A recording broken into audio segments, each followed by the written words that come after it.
I'm Amanda Knox, and you're listening to Hard Knocks.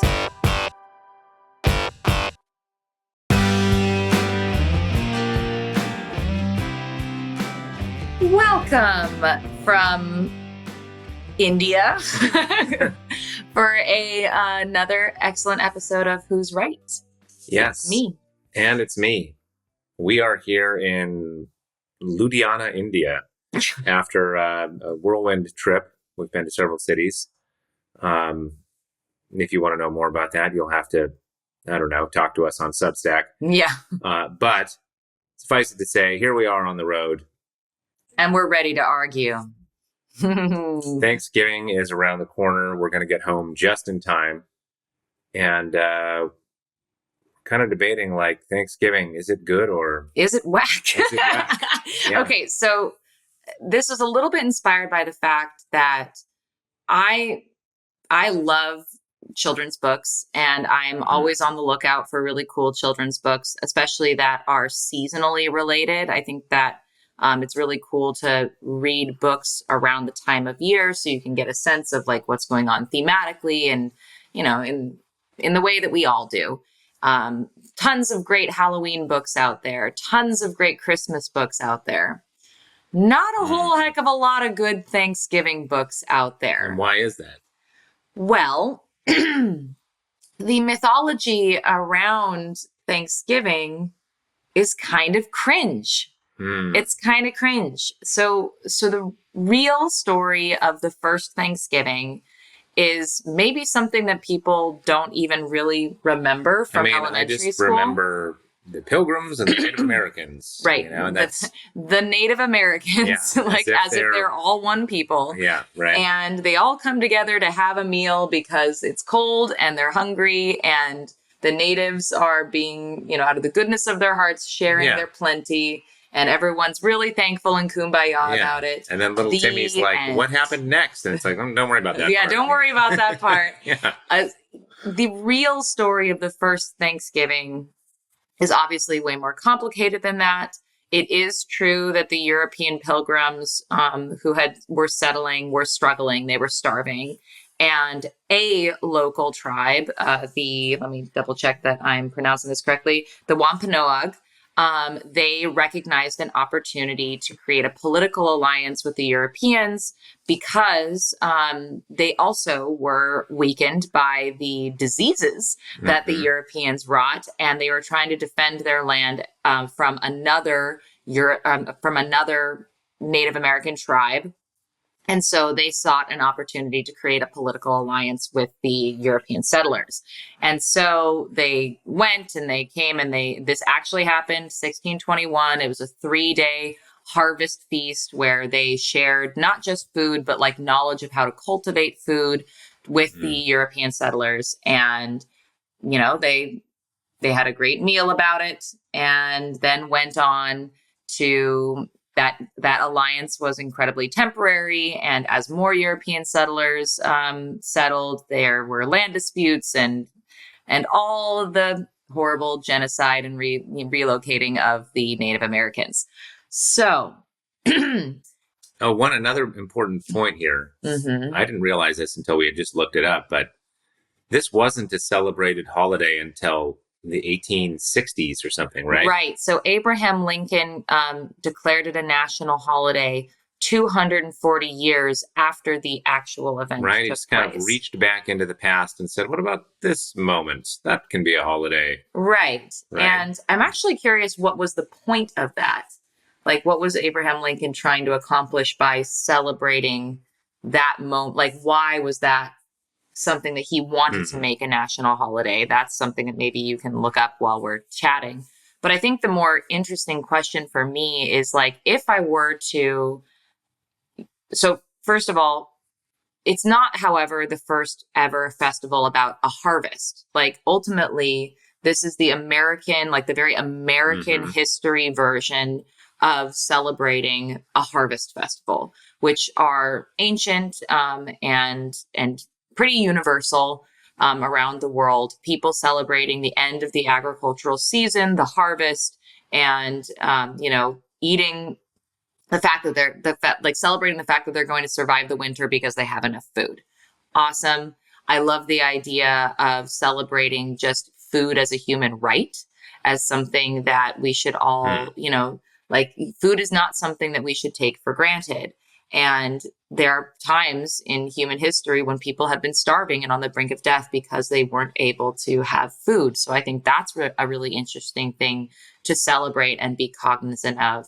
But also I'm just imagining, like, I love the idea of Thanksgiving, like the core concept of being grateful for what you have and sharing what abundance you have with others. That's a really cool thing to think about. And yet, like, why hasn't it really caught on? Like, why don't we have, Thanksgiving songs the way that we have Christmas songs? And, like, gratitude just not as sexy. Well, no, but it is sexy.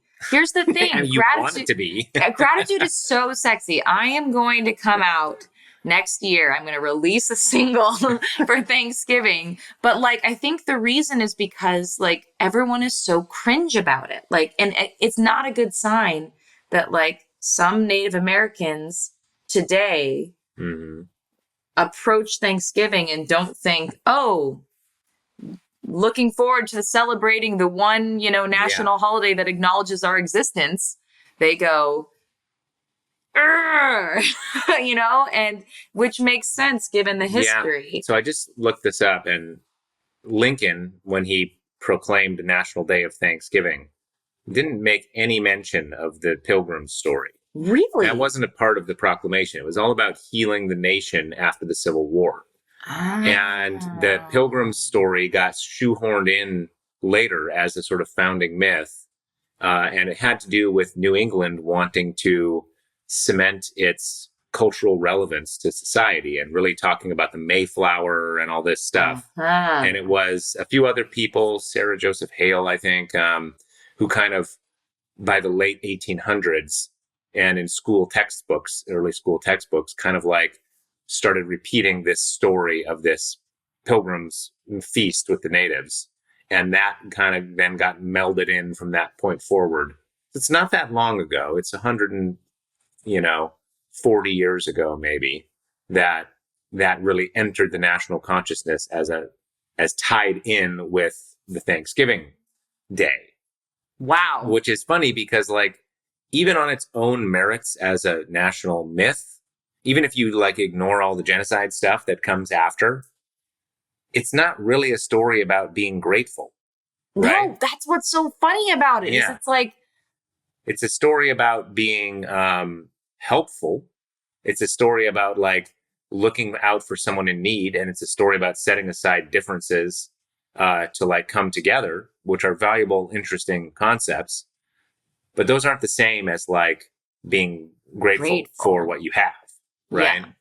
Yeah. And the thing that's always attracted me about Thanksgiving is that it's the least commercial of the holidays. And it's like, and then we had to invent... tell that to the turkey industry. Well, big turkey. Yeah.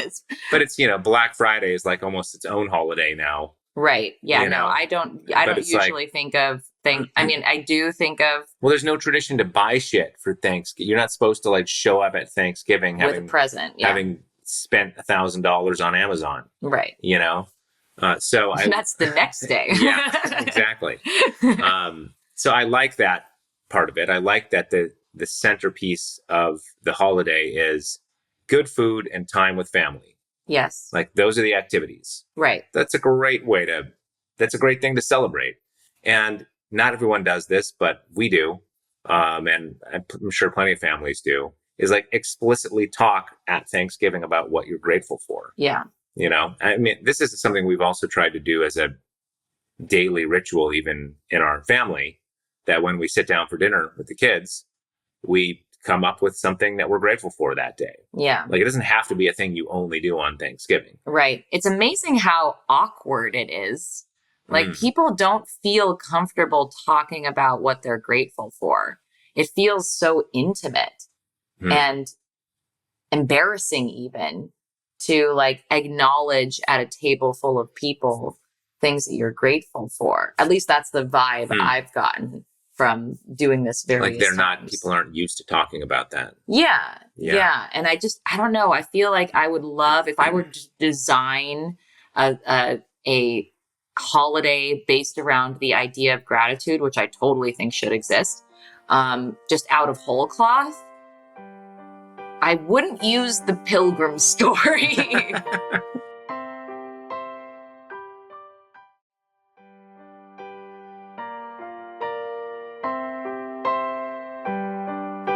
As necessarily the mythology. And also, like, I do think that it is absolutely possible to move on from the initial mythology that we associate with it.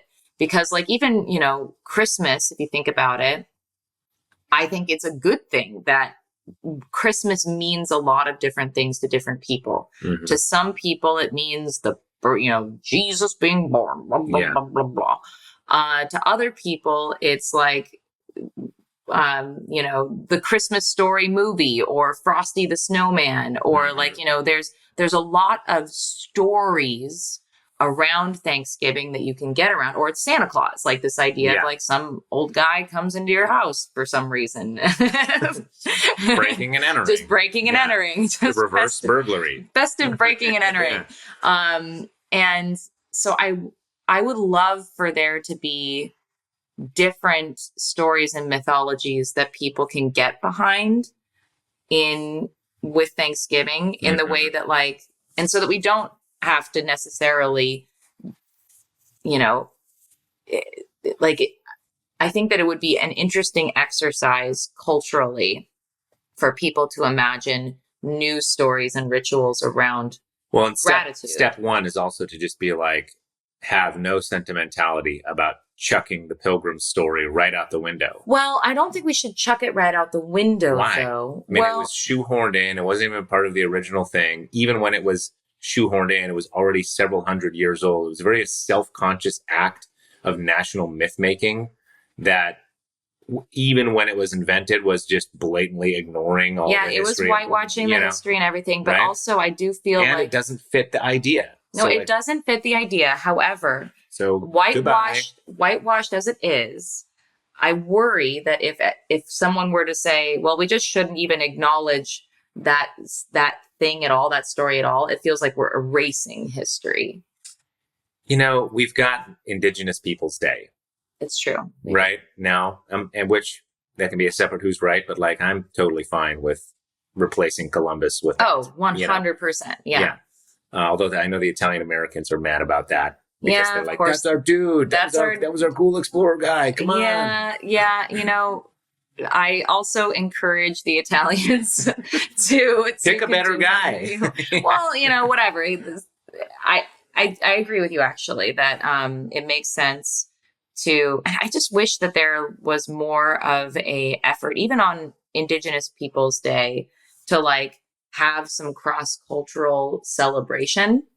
I think really going out of the way to really celebrating this idea of like people coming together and celebrating each other's histories and cultures should be more of a thing. Sure. And maybe Thanksgiving just isn't that holiday, and it can still be a big meal that you share with your family, because again, the harvest festival itself, is a... Do you know much about harvest festivals and other traditions? Yeah, sure. Tell me about them. Okay, well, they typically don't happen at the end of November. They typically happen more towards like the beginning of November, because that's more typically when people are harvesting. But yeah, I mean, just in the since agriculture, there have been festivals to celebrate, like to punctuate the agricultural year. So, and the biggest one, of course, is when you get to reap all of the food. And don't you do that, man? I'm going to betray the fact that I am so not a farmer. But like, anytime I've grown vegetables, they're long dead by November. Depends on the vegetable. I know there's like gourds and stuff. right? That you're getting late in the season, but like, isn't most of the harvesting done after this, like by September, even? Like, so even by August, you know? So a lot of people celebrate the harvest in September. But yeah, there's this, it depends on the agriculture and it depends on the traditions. But a lot of times like this, like harvest festival vibe is happening between September and November. And the most important factor of it is that it is, and it's the most important one because it's the one where you are gathering the food that is going to help you survive for the winter. That's the point. Is it's like, okay, yeah, the spring one is great because you're getting, you know, you're celebrating fertility and new life and blah, blah, blah. And the summer is great because all of the apples and, you know, everything is like fully coming to fruition. But like the one that really freaking matters and the one that determines whether or not you're going to make it to the next year is the harvest festival. Like when you're gathering all of the food and you're processing all of the food to make sure that it can last over the winter. Okay, that's what that's all about. This is a human tradition that it exists in many different cultures. Every culture that has agriculture. Yeah, so it's like something that is very deep and as deep as the agricultural revolution. Yes. My question is, does it involve gratitude? Like, is that idea of gratitude present in like pagan harvest festivals?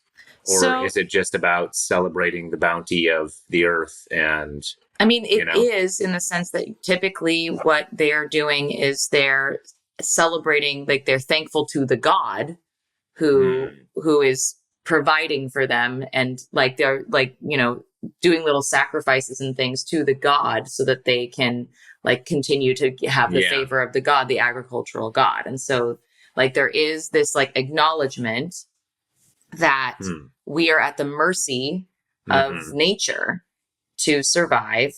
And like, it really comes down to facing down the darkness, which also could involve starvation and death. So this reminds me a lot of last year we went to a Yule celebration for the first time. That was awesome. It was amazing. Yeah. And gotta love a pagan. And Yule is a really cool holiday. Yeah. Right? That honestly is a cooler holiday than Christmas. Sorry.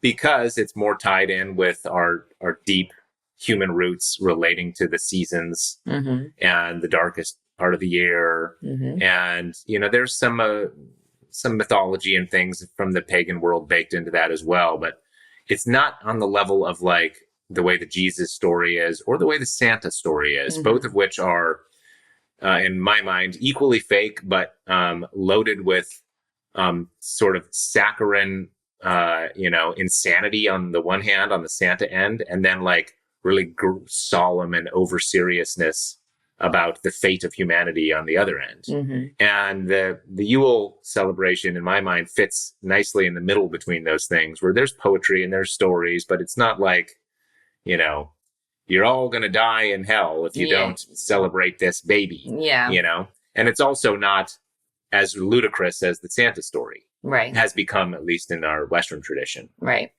Yeah. Back when he was more of a scary creature in the German version. I mean, are you talking about Krampus? Yeah. Okay. Krampus isn't Saint Nicholas. Yeah, You're confused. I like Krampus better. You like the fact that there's a demon that comes to everyone's household to like scare the living shit out of children if they don't behave. Yeah. Okay. I don't, but all right. Anyway. Oh my God. I'm in favor of like bringing some of those pagan elements. The harvesty elements. Yeah. Yeah. Like, and just like the ones that are more tied to nature and that are deeper than like the base, culture. like the base reality that like food is a human right. And also that it is not something that we should take for granted. Like the idea that we shouldn't take things for granted. I love that as an idea and as something to celebrate. And especially in our world of seeming abundance, although there's also constantly this feeling of like want and need and isolation. I think like in a way today, the things that we like crave and need aren't necessarily food. It's like human connection and a sense of purpose. These are all also like you can use the metaphor of food and of like starvation, like the threat of starvation or the, and in the face of that, this abundance and this sharing as a reflection point for people to think, oh my gosh, what am I taking for granted? And also like, how can I share my abundance instead of like, you know, be so grabby and needy? And like, there's, and then of course there's Black Friday, right? I know, Like, just I mean, like people trampling each other to death at Walmart, you know, it's like the opposite of. well, but they are getting stuff presumably for other people on Black Friday. This is a whole separate discussion about the. Yeah, we shouldn't get even Christmas. into No, Black we'll Friday. get into that. We'll get into that. So yeah, I mean, I think I agree with you here that the values that we want to celebrate are good ones. Mm-hmm. I'm still in favor of just like tossing out the window this pilgrim story. Okay. I don't think it's helpful. Okay. And I don't think it's certainly cringy. I don't think it's erasing some important history that can't otherwise be celebrated or acknowledged in a more solemn way on right. It's like why that particular episode? Because there are lots of episodes of Native Americans interacting with pilgrims. I mean, like, is there a better national myth or even or true story moment that feels like a moment of gratitude? Just like American history. I mean, maybe this is a good question for our audience. I'm not an American history. But... Well, I mean, here's a question. Like, what about going back to Lincoln and the idea of like the origin of Thanksgiving was meant to be a way to heal the nation after the Civil War. That's actually a really interesting point. Really brutal conflict that tore apart the nation and families, and at its heart had as something as abominable as slavery, you know, and like the fight to liberate the slaves, all that stuff could be a part of the stories that you think about and talk about on Thanksgiving. And actually, I love that idea because technically, the first Thanksgiving was when Abraham Lincoln declared it a national holiday. Yeah. Why don't we have that? I had no idea that why is that not the thing that people talk about when they talk about the first Thanksgiving? That's literally the first Thanksgiving. And this occurs to me that like one of the stories about Thanksgiving that we have in our national mythos is that you're going to have to sit down next to your Trump supporting or your Obama supporting uncle or whatever it is, right? Like everyone has there's this sort of story we tell about how it's going to be hard because people disagree politically. Yeah. And it's always like, should we bring up politics? Right. And it's like, how do you come together and have a loving meal with your extended family who, especially as families have grown more spread out, I think people settle in different areas. They become a part of different political tribes. And it's probably more likely today that if you are to sit down for a meal with your big extended family, there's going to be some differences. Yeah. As opposed to 100 years ago, was probably more likely that you were all in your little community and all in your tribe. Yeah. You know? So that's great. I love that because it is still grounded in American history and it's way more relevant today than ever. Yeah. I mean, the idea that like we just had a civil war and people were, you know, so at odds with each other that brother was killing brother, you know. After that, we're going to set aside our differences and have a meal together. Yeah. It's beautiful. That's a really beautiful story. You're cheering up. Yeah, it's beautiful, right?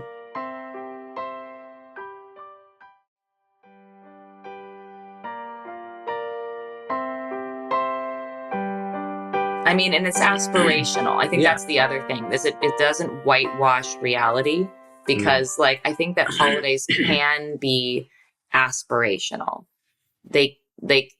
We should acknowledge that we haven't lived up to the idea that we are actually celebrating.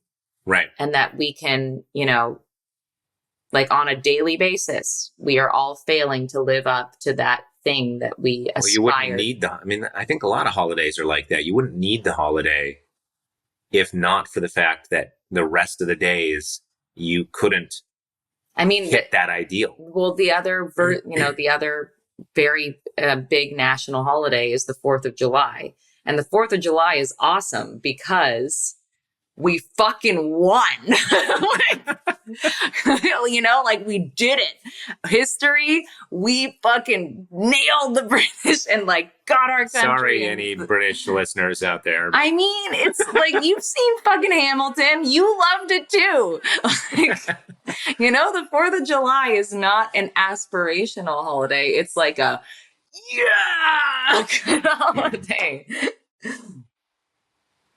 I mean, I think that and I don't want to get too into the weeds on this, but like, the whole like leftist 1619 project idea is to say that's not our founding date, July 4th. You're getting into a whole other weeds thing. My point, though, is that not everyone views that day as a day of, yeah, we fucking did it. America is born, And I don't need to get into this right now. That's a whole other discussion. I know. Yes, I know. Well, back to Thanksgiving. I think we're now in agreement. We can ditch the Pilgrim story. Let's bring in the Abraham Lincoln post-Civil War story. Are we bringing in the Civil War? Or like we remembering the Civil War in an important way on Thanksgiving? Because we don't really have a day of the year where we're like, remember the fucking Civil War? Yeah, we should do that. We have 9/11 Day. Yeah. Every day on 9/11, there's speeches and there's, ceremonies. I'm going to argue that the Civil War was worse than 9/11. Yeah. It was fucking bad. Civil wars are horrifying. Mm-hmm. We should remember that, and also remember that we should remember it lest we repeat it. And the idea that even after the most bitter disputes, you can come together and celebrate the harvest. Right. That there's a deeper thing. For granted. Yeah. There's a deeper thing that matters. Yeah. Underneath that layer of politics and whatnot. All right. I'm going to write the children's book. We've solved Thanksgiving. You're welcome. So it's a Civil War children's book? Yeah. Yeah? I think so. Yeah, it's the history of the first Thanksgiving. Okay. And then everyone can also do their own like Christmas, a Christmas story version of it. Like you can, The Civil War is also a contentious thing, though. Is that a problem? No. I'm just going to anyone who's like the South should have won can eat my turkey. I'm sorry. Like, it's just, no. I don't think that's really that contentious. Okay. Well, I think the last issue I have with Thanksgiving is that the food is often not the best food. Oh, don't get into this. We don't. But there's a way to fix it. And actually, the New York Times, several years ago, did an article about this. The New York Times did fix Thanksgiving a few years ago in terms of the food element. People noted that the food tends to be bland, mushy, and one note. Mm-hmm. And so how do you fix that? What it's missing is spice. It's missing crunch. It's missing brightness and acidity a lot of the times. Like some people who do it right will make the cranberries like really tart. But most of the time they use a very sickly sweet jam kind of version. And you don't get that tartness. You just have sweetness. Heavy, savory, sweet. Yeah. It's not a balanced palate meal. It's not sophisticated. So you have to add things like chutneys, and you can make like a crispy breadcrumb topping, an herby breadcrumb topping that you can sprinkle on stuff. Yes. Yeah. And what else have we done? Spice. You need to find a way to add spice, and then you can do that through like a chutney, chutney or like a salsa verde or something like that. There's like herby, not like Mexican style, but like an herby salsa, essentially made of like parsley and sage and things like that.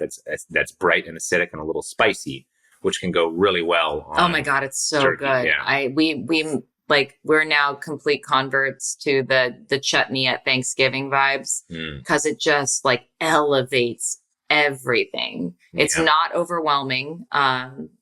It's just like, instead of it just all being kind of like, it is still a comforting meal because it's like warm and mushy and easy to eat. Just like, it's sort of like the kind of food that you can just sort of pour into your mouth and it just like dribbles out. Like, but like, if you really want it to like just pop and like be a well-rounded, sophisticated palate meal, you want to add those elements. And maybe we should, you know what, we'll put a link to our chutney recipe. Sure. Our crucial Thanksgiving sides that elevate everything else. Yes. Maybe we should end here though with like some gratitude. Okay. What are you grateful for? Well, we're in India right now, and I have to say that it's been a big eye-opener for me. There's so much that's beautiful and amazing about this country, and there's also some pretty shocking stuff. Like, the wealth disparity is vast and very real. The impact of climate change and human pollution is extremely real. The AQI, just yesterday as we were traveling, was 450, which, for those who are not aware, like, a healthy AQI is... It's like 50 or under. 50 or under. Yeah. So 450. It looks like you're absolutely, in a cloud. Yeah, you're in a cloud of smog. It's just... The visibility is like, it's like being on the the misty moors and the hounds of the Baskervilles. Like, imagine like you can't see 100 feet in front of you. But it's poison. Yeah. It's like walking through the street is like smoking cigarettes. I've never experienced that before. And I just find myself so grateful for clean air. Yeah. For something as simple as clean air. And I like, one of my biggest takeaways from this trip is like how easy it is for us to destroy our environment and make it utterly unlivable and just like go about our business as if nothing is happening. And like, so I find myself renewed in my concern about human impact on environment and how we need to really protect ourselves from ourselves. So that's something I'm really deeply feeling right now. What about you? I've been trying to be grateful for the various bad things in my life, in part because I've been listening to you talk about your relationship with your prosecutor, and Amanda's given a few talks while we've been here, and talking about this idea that like you can be grateful to someone who harmed you. You can be grateful for the fact that they harmed you, which is such a counterintuitive idea, but you become who you are, not just through the good things that happen in your life, but through the bad things. And sometimes your most treasured skills and outlooks and personality traits are the result of the various fires that you've survived. And it's a little twisted to say, I'm grateful to you for setting the fire that scarred me, right? But there's not always a villain, or at least even a person, say, on the other side of your harm. Sometimes it's just a natural disaster, bad luck. And on the lower scale, it's just like weather caused a delay and now I'm stuck in the airport, You can be grateful for that too, which is it's like a black belt level challenge to try and be grateful for the shitty things that happen. Yeah, like, what is this now an opportunity for? I'm stuck in an airport. Like, I guess I'm going to read a book that I was not intending to read and learn something from it. I don't know. Yeah, or just, drink one too many margaritas, right? Okay, or that. Well, but I mean, that's your choice, right? I mean, I think a lot of people, when they get in that mildly annoying travel delay scenario, which is another like Thanksgiving is like the busiest travel day of the year, right? It's tempting to be like, ah, fuck, let's knock one back because this sucks, you know? And it doesn't have to be that way. That's a choice you're making. You know, you could look for the opportunity in the obstacle. And that's so what I've bad been, things have you been trying to be grateful for? I've even been thinking about like as my body slowly deteriorates, I've been having like a weird problem with my foot that's altering my workout routine. And, you know, one way to think of it is like, God damn it, I can't go on the treadmill or the elliptical because my foot is getting, you know, numb. I need to go get my foot x-rayed. Like, what's going on? Or this is an opportunity for me to get into the rowing machine or the exercise bike and like alter my exercise rhythms and like work out different muscle groups. And actually what it's done is it's prompted me to start doing less cardio and more strength training, which is something I've been wanting to do because I've been reading research on how important strength training is for longevity and for just general health, especially for men as you get older, but for women too. Like you can't just cardio your way into staying healthy. You need to do some strength training. Yeah, I get it. I have been having trouble getting in over that psychological hump in order to actually go lift weights because it's easier for me to like put a podcast in and just like zone out on the treadmill. Yeah. But this annoying physiological problem with my foot has finally like psychologically pushed me over the hump into going and lifting weights. Awesome. Can I introduce a potential thing that you won't like that would be good for you maybe? Yes. So Christmas is coming up. We could get the kids a dog. Why are you bringing up a dog? We did a whole Who's Right about getting a dog. I'm just saying. This is another Who's Right Redux dog part 2, maybe next time. All right. Well, we want to know what you're grateful for. If you think that we should change the national mythos around Thanksgiving, I think we should. But let us know if we're missing something. Yeah. Do you like bringing in the Civil War as an important part of our, you know, Thanksgiving storytelling? Right? What does a kid's book Civil War and also story look like? Well, no, I mean, it's the story of Abraham Lincoln declaring the first Thanksgiving after, you know, I got it. I have this under control. Like a Confederate brother and a Union brother who like something come like together that. Yeah, and, you know, totally. Just people coming across from the you're allowed to invent some stuff. Sure. Yeah. And then also, like, I think it'd be really cool to imagine just other stories about gratitude that can take place during harvest time. Yeah. Let's like make Thanksgiving have a Thanksgiving banger the way that like all I want for Christmas is you. Like we need something to like make Thanksgiving actually not just cringe. MTGA. Let's make Thanksgiving great again. Yes. Mutka. We're Mutka over here. Oh my God. It wasn't again. It's like never been. Just make it good. Okay, anyway.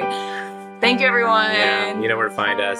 AmandaKnox.substack.com or AmandaKnox.com. And we'll see you next time. Peace.